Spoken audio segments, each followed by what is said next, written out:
परम मित्रों, सादर प्रणाम। आज हम श्रीमद् भगवद गीता के एकादश अध्याय का अर्थात 11वें अध्याय का श्रवण और मनन प्रथम सोपान में करेंगे, जो 1 से 13 तक के श्लोक होंगे। अर्जुन उवाच मदनुग्रहाय परम गुह्यम आध्यात्म संगीतम यत्योक्तम वचस्तेन मोहो अयम विगतो मम। अर्जुन बोले, मुझ पर अनुग्रह करने के लिए आपने जो परम गोपनीय अध्यात्म विषयक वचन अर्थात उपदेश कहा, उससे मेरा यह ज्ञान नष्ट हो गया है। भवाप्ययो हि भूतानां श्रुतो विस्तरसो मया तत्वतः कमलपत्राक्ष महात्म्यम अपि चाव्ययम्। क्योंकि हे कमल नेत्र, मैंने आपसे भूतों की उत्पत्ति और प्रलय विस्तार पूर्वक सुने हैं तथा आपकी अविनाशी महिमा भी सुनी है। एवमेतद् तात त्वमात्मानं परमेश्वर दृष्टुमिच्छामि ते रूपमेश्वरं पुरुषोत्तम। हे परमेश्वर, आप अपने को जैसा कहते हैं यह ठीक ऐसा ही है, परंतु हे पुरुषोत्तम, आपके ज्ञान, ऐश्वर्य, शक्ति, बल, वीर्य और तेज से युक्त ऐश्वर्य रूप को मैं प्रत्यक्ष देखना चाहता हूँ। मन्यसे यदि तत्शक्यं मया दृष्टुमिति प्रभो योगेश्वर ततो मे तत्त्वं दर्शयात्मानं व्ययम्। हे प्रभु, यदि मेरे द्वारा आपका वह रूप देखा जाना शक्य है, ऐसा आप जानते हैं, तो हे योगेश्वर, उस अविनाशी स्वरूप का मुझे दर्शन कराइए। श्री भगवान उवाच पश्चिमे पार्थ रूपाणि शतशोऽथ सहस्रश नानाविधानि दिव्यानि नानावर्णाकृतीनि च। श्री भगवान बोले, हे पार्थ, अब तू मेरे सैकड़ों हजारों नाना प्रकार के और नाना वर्ण तथा नाना आकृति वाले अलौकिक रूप को देख।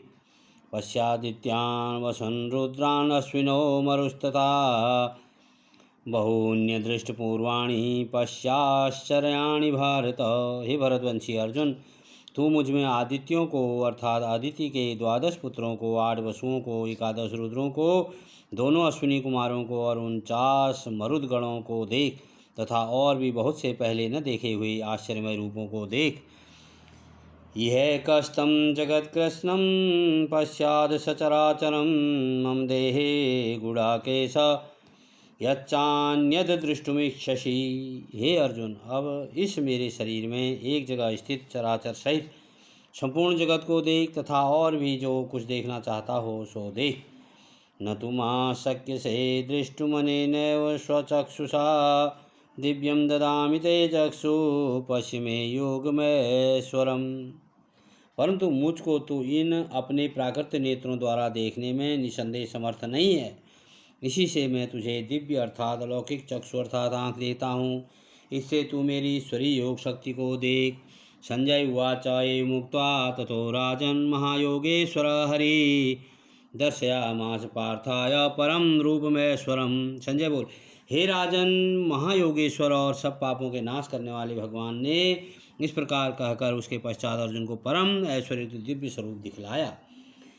अनेक वक्त्रनयनम अनेकाद्भुत दर्शनम अनेक दिव्याभरणम दिव्यानेको दतायुधम दिव्यमालांबरम धरम दिव्यगंधानुलेपनम सर्वाश्चर्यमयम देवनंतम विश्वतो मुखम। अनेक मुख और नेत्रों से युक्त, अनेक अद्भुत दर्शनों वाले, बहुत से दिव्य भूषणों से युक्त और बहुत से दिव्य शस्त्रों को हाथ में उठाए हुए, दिव्य माला और वस्त्रों को धारण किए हुए और दिव्य गंध का सारे शरीर में लेप किए हुए, सब प्रकार के आश्चर्यों से युक्त, सीमा रहित और सब और मुख किए हुए विराट स्वरूप परमदेव परमेश्वर को अर्जुन ने देखा। दिवि सूर्य सहस्त्रस्य भवेदुगपदुत्थिता यदि भात सदृशिषा स्यादाभसस्तस्य महात्मन। आकाश में 1000 सूर्यों के एक साथ उदय होने से उत्पन्न जो प्रकाश हो, वह भी उस विश्वरूप परमात्मा के प्रकाश के सदस्य कदाचित भी हो। तत्र कष्टम जगत कृष्णम प्रविभक्तमनेकदा अपश्य देवदेवस्य शरीरे पांडवस्तदा। पांडुपुत्र अर्जुन ने उस समय अनेक प्रकार से विविध अर्थात पृथक पृथक संपूर्ण जगत को देवों के देव श्री कृष्ण भगवान के उस शरीर में एक जगह स्थित देखा। ततः स विस्मयाविष्टो हृष्टरोमा धनुंजय प्रणम्य शिरसा देवं कृतांजलिर्भासत। उसके अनंतर वे आश्चर्य से चकित और पुलकित शरीर अर्जुन प्रकाशमय विश्वरूप परमात्मा को श्रद्धा भक्ति सहित सिर से प्रणाम करके हाथ जोड़कर बोले। परम भक्तों, आज श्रीमद् भगवद गीता का हम श्रवण मनन यहीं तक करेंगे।